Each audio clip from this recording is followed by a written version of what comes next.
Hey friends, this is just Saya and Mommy, obviously just Mommy now, and this is Shylea, and we're here to do a video about our pregnancies as plus size females and our experiences and stuff like that. So we can get started. Okay, I'm gonna try to get my story out quickly because now my son's here and he is gonna make sure he is the star of any show he's in. Yeah. So I so I didn't even think I could get pregnant in life. So I was out here living thug life. Or because of PCOS, which is something that I was told that I had and I can have kids, and I think you were probably told the same thing. Yeah, I was told that. I think a lot of women, especially brown women who are heavy set, are told, okay, you have PCOS, you're going to have a hard time getting pregnant. That's not very true.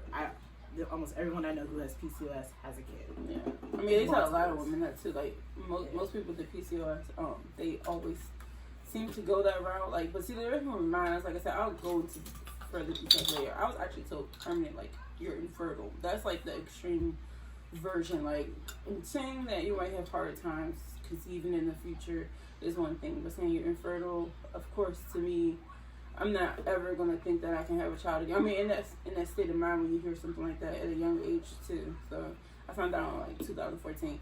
But anyway, so after, like I said, I was still living a dangerous thug life out here, taking risks. She was a thug. I know. It wasn't God, baby. It wasn't. I mean, it was God that gave me you. Yeah. But it wasn't God that put, living that thug life. But yeah, anyway, so I was taking risks. But yeah, so I found out in December 2017. It's funny because I had just went to the store and I was like, you know what? Let me be smart. Let me rack up on pads. And I was like, I'm not a big tampon person, but I was like, you know what? I want to start going out. I was about to go to my first club scene with my cousin who was performing.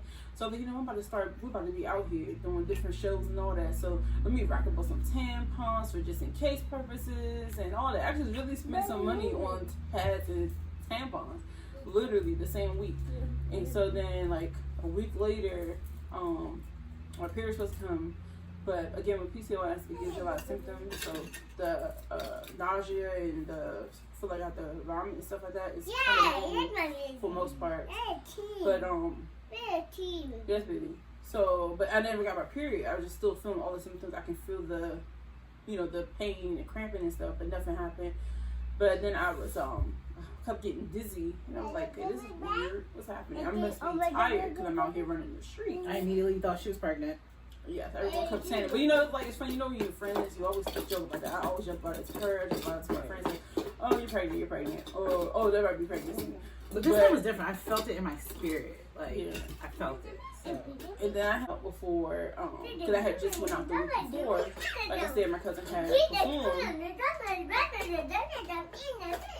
Just like, so my cousin had performed, and so I was like, dang, I was drinking a little bit. I want to make sure we're good. So I was like, all right, fine, I don't continue. So I go there, whatever, I take the test, and I'm like, yo, what? This is not real. So obviously I found out I was pregnant, and I don't know. Everybody thought I was pranking them, truthfully, because I didn't say about it. But that's for me. Because I knew that was real. I didn't think that was gonna happen because that was crazy because especially with the situation I was in, it was just it was not the person, definitely obviously not planned in life because like I said, I didn't think I could. So obviously when you do adult things, no matter what the doctor tells you, but yeah, so where was that? I don't even know where I was at, but basically if you're out here and they tell you you can't have children and you're still living, you're doing grown-up things, you're not, wrapping it up, it can happen obviously, but to me I never really thought, like I said, I found out at 14 I was literally told you're infertile. So in 2017 I found out I was pregnant. So for those 3 years you obviously gotta know. For all them years I'm like, well, all these years later in life, I'm out here thugging. All right, so I don't even know where I was at in life. So this video might seem a little scattered because I don't remember the part. I was just I was saying that different doctors and stuff. But my son seems to get louder as I talk. So I was saying for the doctor, whatever, and so immediately I was told I had to do like a bunch of testing, like I had to go back to back to back because she kept checking my. Is it the HCG number? Yeah, I had to get that tested because I was told, well, we're not sure. Yes, baby. Okay. All right, so back because my son driving me crazy. But anyway, so who was I talking about? Like, oh, you had to keep coming back every week. So that was scary because I kept getting told, well, you know, because of your size, you know, there's a high chance that your child won't make it. I just kept getting told, oh yeah, your child might die. Literally blunt like that. I'm just like, dang, you ain't even going to sugarcoat. I mean, it's okay not to sugarcoat, but at least be sensitive with it because when I found out, I was pregnant, it's a shocker. So I can have kids and I'm pregnant, then you just keep using words, your child can die and stuff like that, you know? So it was emotional to me because I didn't know if I should what should I do? So I had to do it for like a month, constantly getting urine tests. And so I'm like, okay, well, this is a lot happening. And I'm like, well, is it only based on just because of my weight? She's like, yeah, you know, because of your weight, you're automatically guys, you're risking having a bigger child, just like with what you was saying. Your child could be a bigger child. Your child can have all these other issues. Just because of the diabetes, just because of my weight, automatically a larger baby. And granted, she considered preemie, 36 and a half weeks. Yes, she was 7 pounds and 8 ounces. Yes, if I would have went to 40 weeks, she would have been a large baby. But that's not what happened. That was the total opposite. Healthy baby. That was very healthy. And I pushed her out. I didn't have to have a C-section. So those are other things that, you know, again, words are important. It's what you say, how you say it. And being a medical professional, they should be a little bit more sensitive. Bedside manner is important. Definitely. And I think my set of doctors were not really good with their bedside manner, and she probably didn't have the same experience either. We went to totally different doctors. I went to a couple of doctors, just to say. I mean, I did have some good ones. I later on found good ones, but I did have some ones where it was just like, it's one thing to not sugarcoat, because I don't want to sugarcoat anything, but I want you to at the same time talk to another human, and that it's a baby we're talking about. We're not talking about basic stuff where I just come to a checkup and, oh, because your weight, I'm concerned, da, da, da. All right, that's fine. You're a doctor. You obviously see some things. You get me tested, stuff like that. But when it comes to a baby, don't use words like your baby might die. I heard that so much throughout pregnancy that the whole time, you're not supposed to stress. But the whole time I was internally stressing. I mean, turned out I even had down my line I found out I had, what's it called? Hernia. Hemorrhoids. That's in the butt, right? You do get hemorrhoids when you're pregnant, though. Oh, I mean, you can, but I ain't get that. Yeah, because I think I had a constipation really bad throughout pregnancies. I don't experience it. Which is why I was training so hard to take a shit. I'm sorry, to take a poop when I went into labor because I had not had a good one. So that's a whole other topic. We'll get to that. It's real, but so it's like, so I heard this. So like I said, I switched a bunch. Once she was like, okay, well, all right, well, we feel like, all right, this baby has a chance. Then I got referred out to a high-risk doctor, which I am glad. But you know, a little background, it's like I understand doctors' concerns, like with her situation, it's sort of the concerns, whatever, but she had a healthy baby, a healthy pregnancy, and a healthy delivery. Ironically though, I had no actual real medical issues other than the PCOS. But I actually had the opposite experience, whereas I was later put on. Like I went to a high-risk doctor, and I am happy that I was able to see my baby every week. Why did they have you see a high-risk doctor if you had no pre-existing medical issues? Well, I guess I should say I had no pre-existing medical issues that I knew of, because then when they started looking at me, they found out about my cervix. So then apparently I just was born with a short cervix. I had a long cervix, which was odd because when I think about it, when Layla, right before I had her, she was so far down. That's why I don't understand how that other doctor got it wrong. But that's why they always say give more than one opinion, because not every doctor is right. But yeah, I had a short cervix, so that's why I got referred out. And so then I ended up moving just my living situation as well, because I was living place to place and stuff like that. So, found me a doctor and whatever. And that one right there just cut literally, oh my God, your baby's gonna die. Your baby's gonna die. Like, all the time. I'm like, yo, like, what do you need? Like, yeah, let's wait till 26 weeks. And when you get to 26 weeks, then we can start, talking about, we'll go from there. I'm like, so I have to come here every week and hear the same news, like, oh, okay, your services said it might, I forget the exact thing they were saying, but I had to end up being on bed rest after 20 weeks. And so I was told I can't really do much, shouldn't shower as many times, like, as far as going up and down the stairs and stuff like that.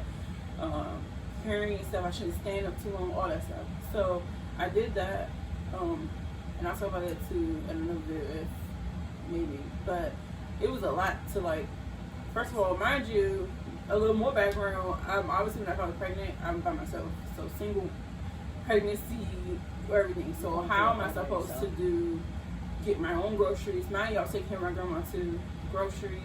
I had to go to appointments. I had to drive my own self. I'm not supposed to be driving because I'm supposed to be a bed rest. But how am I going to get to my appointments if I don't drive to get to my appointments?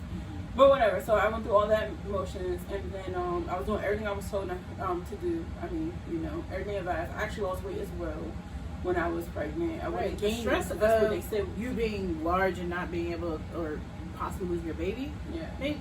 I don't know about you, but I felt it made me lose weight. It's like there was a point in my pregnancy where they threatened to put me in a hospital on bed rest because my, I'm a diabetic, so my sugars were not perfect, but I'm also pregnant, which is something, I'm growing a whole human being. I'm trying to manage my diet. I'm working full time. So to threaten me with putting me on bed rest in a hospital as if I'm a prisoner was stressful. So there's so many different ways they could have went about that. Suggestions to not get there. Actually, speaking of that, that is something else that they found out as well. I had ended up getting the gestational diabetes and the gestational high blood pressure. But that's, again, made me the high risk to that. But I didn't have any issues before. And then I haven't any after. But yeah, so they just kept saying that or whatever. I'm trying to think. Mom brain is real. What was I even talking about? Like, oh, the bed rest. Oh yeah. So whatever. So I had to go all the time. I had to go to a lot of appointments. I was like, it's funny how they tell you gotta be on bed rest, but obviously you have to come with there every week as well. And I had to go see 2 doctors a week. So my regular doctor and my regular OBGYN and the high risk doctor. 2 different places. Whatever. I had to drive myself. And actually, before I moved back out where I'm at now, I was driving an hour to each appointment there and an hour back. So yeah, so it was crazy. So I guess again, like, the blessing was I was able to see my baby, but it was just very stressful to keep hearing just wait to 26 weeks. If your baby can make it to 26 weeks, then we can start talking about stuff. And it's like, so what I'm supposed to do then? Like, till then, do I not even like enjoy this pregnancy? Do I not like plan for the future? Do I not buy anything? Like, what do I do? So that was overwhelming. But, thankfully my child was fine for the most part, except for the fluid I was losing fluid. So that was a problem. Like, so they had me putting a pill inside me every day, TMI, whatever. But I had to put a pill inside me every day in order to harden my cervix, so that way he wouldn't come early.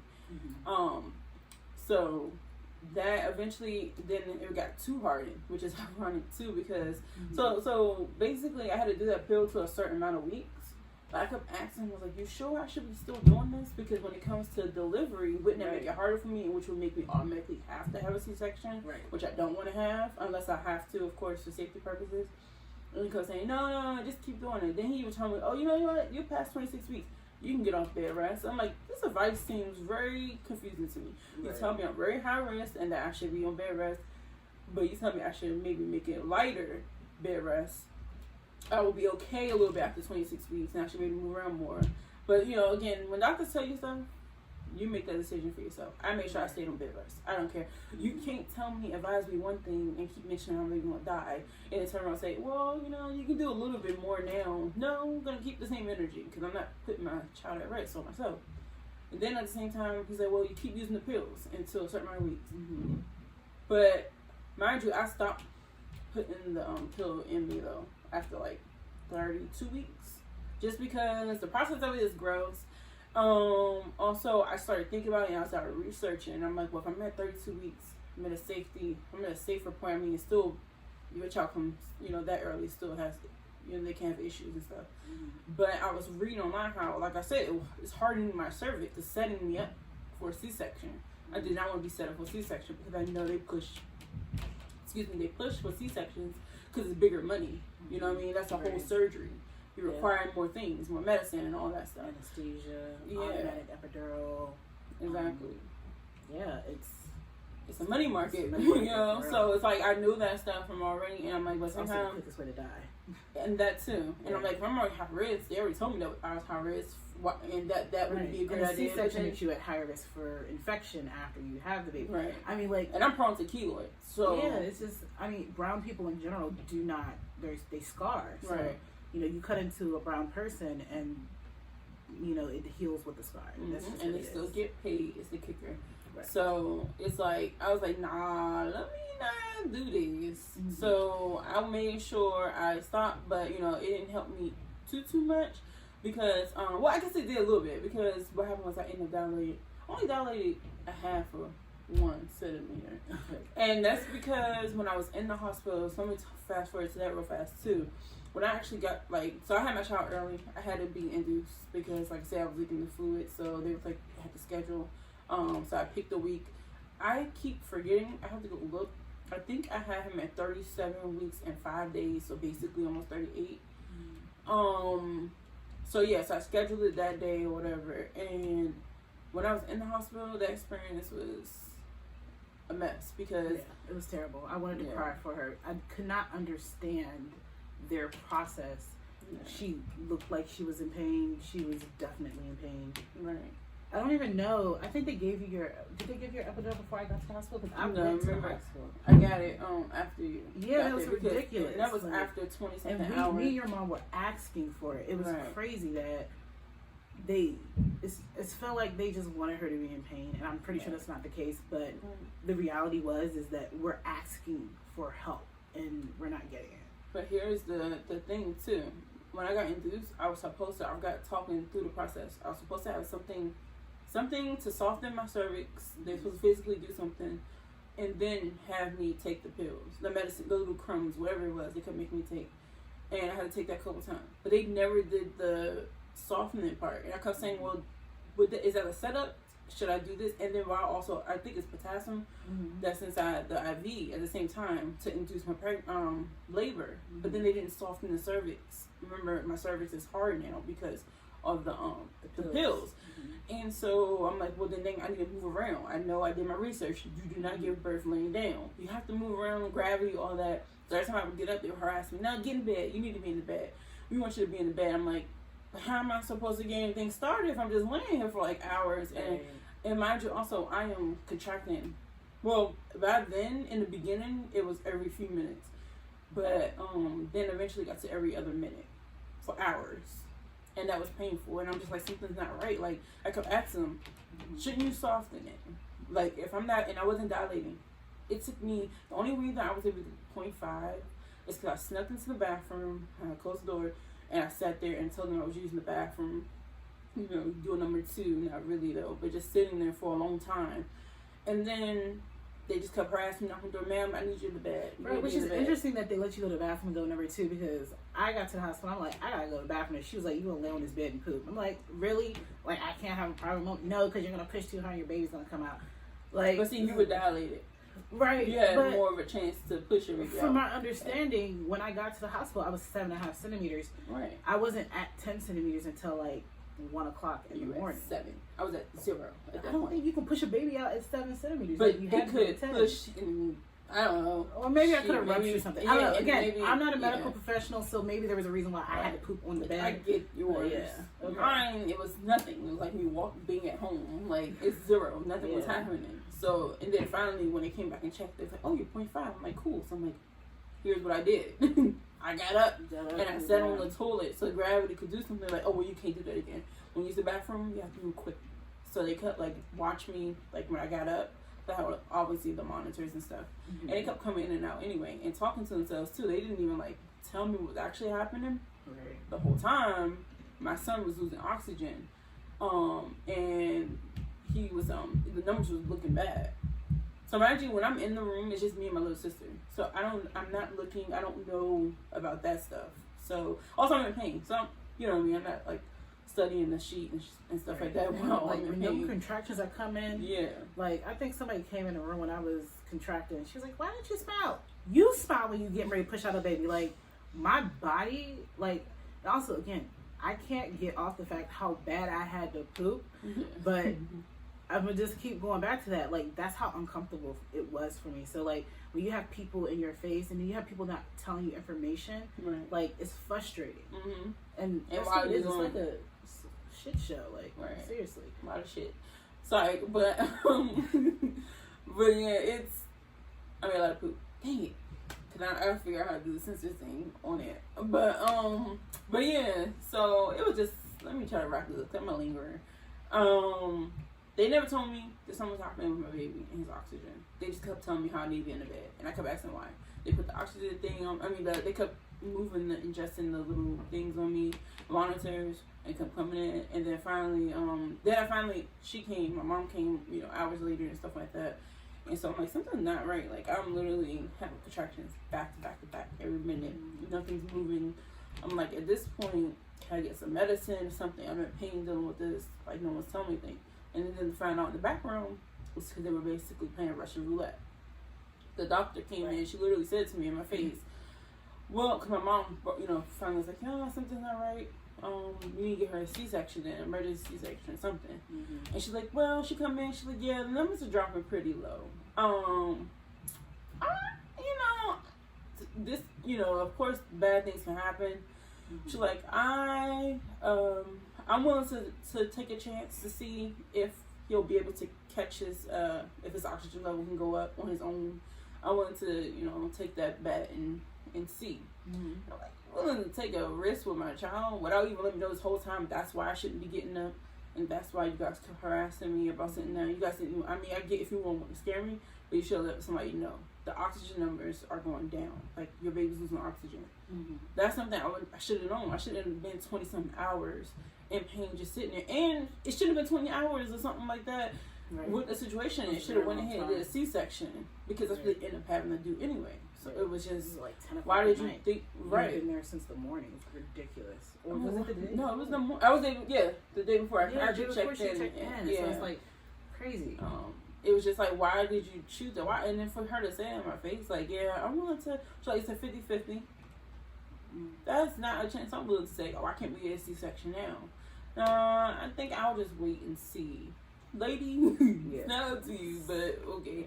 But yeah, I think my mom came in, pressed the doctor. I actually had a black doctor. She didn't get there yet. But when she got there, she seen me and she was like, I asked her, she was like, I really want you to have a C-section because you're so young. But she wasn't there to deal with, like, to see everything. And then when she started like looking at everything, she was like, okay, let's do a C-section. So I had a C-section, whatever. Boom, healthy baby. But my baby was actually, kept saying my baby was gonna be big as well. But he was only 5 pounds 1 ounce. But he went home at 4 pounds 15 ounce. He was considered preemie because of his weight and the age. Obviously the age wasn't a big factor. It was more so the weight. He had to do like the car seat test and all that stuff. So it was like crazy. I actually know smaller people who had larger babies. It's amazing. My sister, Ashley, both her kids hit 10 pounds. And she's not considered to be obese, which is what they consider me. She is considered overweight, but at the same time, she was not given the treatment that I was given because of her weight. So, and she had large babies. Both babies were large. Yeah. It's funny because actually if you look online, they literally say the risk is for smaller babies. So that's what was weird to me, that they kept pushing the bigger baby. I'm like, well, you're not focusing and realizing, what if my baby's small? Like, you're so focused on, oh, you're big, you're so big, you're going to have a big baby. But you're not looking at the factors like, you can literally Google online, they say actually overweight women have a chance of smaller preemie babies. That's dangerous as well. Like, you have to worry about diabetes for their, their future and all that. But what about the preemies and everything they have to go through when they're preemies? Thankfully, my child didn't have any major issues or anything like that. But that's not the case for everyone. So it's not. Yeah. But that's my story, and that's our story. Yeah, just use your better judgment. I mean, there's nothing wrong with asking for a second opinion, and go with your gut feeling. Yes, always advocate for yourself and your children. Always in the future, Right. Don't only take one opinion unless you feel comfortable with that opinion. And even if you feel comfortable with that opinion, you might want to take other options because some doctors can just they want the money and they might just say, "Oh no, you're good." Right. I mean, there's just, could be wrong too. Some people who are there to get a check, and there are some people who do it because it's what they love, Right. and you can tell the difference between the two. Bedside manner is always something that you should pay attention to. Listen to how people talk to you. Again, words are very important, so how you say it and, you know, what you're saying is very important. Yes. Alright guys, well we're going to record our next video. You guys might see a couple of videos or whatever. So thank you for tuning in to our long and very informational story time about our pregnancies and how we found out we were pregnant. And we hope you like, subscribe. I'm going to put her and subscribe. We don't know who channel this is going on yet, so whoever channel it is, the opposite person's. We're gonna put the other video on the other person's channel. Right, and their channel will be linked in the description box down below. And stay tuned. We're gonna make more videos and stuff like that. We got our kids gonna be in videos and all that. So, right.